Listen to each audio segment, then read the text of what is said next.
January 5th? Chair Moore, yes, January 5th. Regarding I-37-15, which was the red wine shooting that was reviewed by this board back in August. He responds to the issues of concern that were relayed by the board. The issue concerned with the recovering of the bullets, the criminalistics team attempted to retrieve the bullets, so they were unable. Issue 2, the not swabbing of the hands.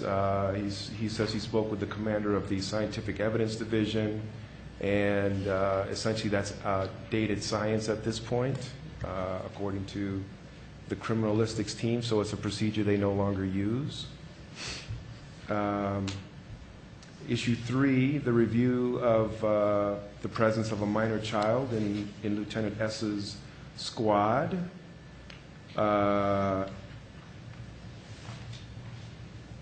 The chief states that that was an adult ride-along. Boy, they could have fooled me looking at that video. I would have sworn on my children that that was a child. But we didn't see the face. We only saw the limbs. Well, and that doesn't answer the question of why that person wasn't interviewed. They were in the police car during the incident and sat there during other parts of the incident, so they are a witness. So whether that's someone's adult child or someone's minor child, you know, I would be interested in seeing the ride-along form, you know, demonstrating that that's actually a ride-along. But more importantly, where's the interview of that witness? The investigation is not complete until all the witnesses that are available are interviewed, and presumably someone's adult child would be available for an interview. So we've skirted the answer. I think our answer is not complete in that area in particular, and if you want to finish going through his responses.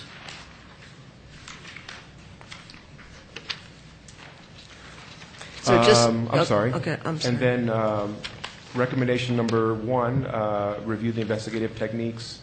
A review of the investigation indicates the criminalistics teams followed protocol in recovering evidence in the case. And then initiate an investigation as to the presence of the minor child. And the response is the person in question was an approved ride-along, therefore no further investigation was required. And it didn't say in that part, in that response, that it was an adult. It just said that person had permission to be there, which a child could have, you know, but it doesn't necessarily mean, I mean, I'm assuming they can have anybody who's approved for a ride-along go along, but it doesn't solve the question as far as I'm concerned. It's scary. It's just plain scary. I have a question. Yes. I'm still very new, so excuse some of the questions. In regards to the ride-along, if there is an incident, does that person who is in the ride-along, the adult, as a witness, is there a witness statement taken from them or not?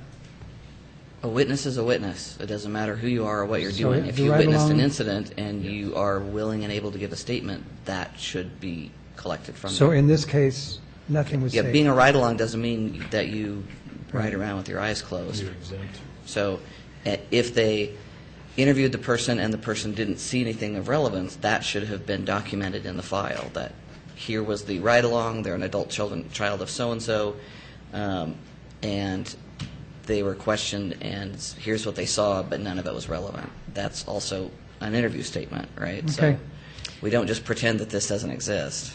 The other thing is that it's worthy of note that we agreed with the shooting. We thought the shooting was justified. We are just saying there are ways that this investigation could have been better, and that was the reason for writing the letter. But we agreed with that the shooting was justified, and so just for the record. Yes, Chair Moore, Board Member Fine. I think really the concerns of the board and the agency were that just a few of these other details could have certainly tightened up the investigation and alleviated any questions, especially because in this case there were 2 witnesses who were adamant that Mr. Redwine did not have a gun in his hand and did not fire a gun, and it was a cell phone. So I understand that swabbing isn't a definitive answer, but it certainly is a supportive answer of whether or not someone fired a gun recently. And when you have all of these other factors that come into play, why not put some of those to rest? Why not make it a tighter investigation so there can't be any questions? Is there a test for a person firing a gun? If they're not using a swab, what do they use? Or is there Chair Moore, Board Member Waits, I'm not sure exactly what they would use at this point.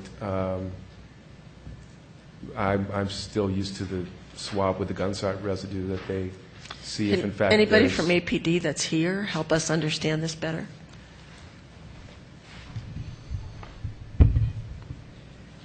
Chair Moore, Board Member Fine, APD has not used gunshot residue testing for swabbing hands for multiple years. Back when I worked in the crime lab, we did not do it. And the reason is the only thing that it does say is that somebody handled a gun, not necessarily whether or not they fired a gun. And therefore, it's pretty much irrelevant to the criminal case. Well, it is and it isn't, because if the question is, did this person really handle the gun, was the gun in their hand when the officer shot them, as opposed to somebody came along and dropped this gun to make the shooting look good, that would answer that question. Well, and it does not tie it back to that specific firearm as well. So they could have handled any gun prior to the incident. Right. And the primary residue would show So up based on Correct. that. On the other hand, if the test comes back that this person has not handled any gun in the recent past, that would prompt other questions that should be investigated. Yes, Board Member Moore, it could, or I'm sorry, Chair Moore, it could. However, again, we do get false negatives as well, or we have had false negatives as well.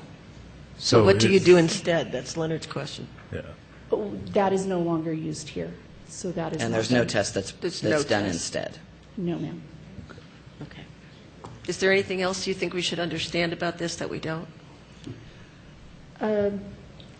Chair Moore, Board Member Fine, I would think in this case, not necessarily, because there was video evidence of the gun being held by the subject as well as it being discharged by the subject. And about the minor child, is it possible that somebody is allowed to have a minor child when they're as a ride-along or in their car as they're performing their duties? If there is a ride-along request that is completed and approved by the chain of command, then yes.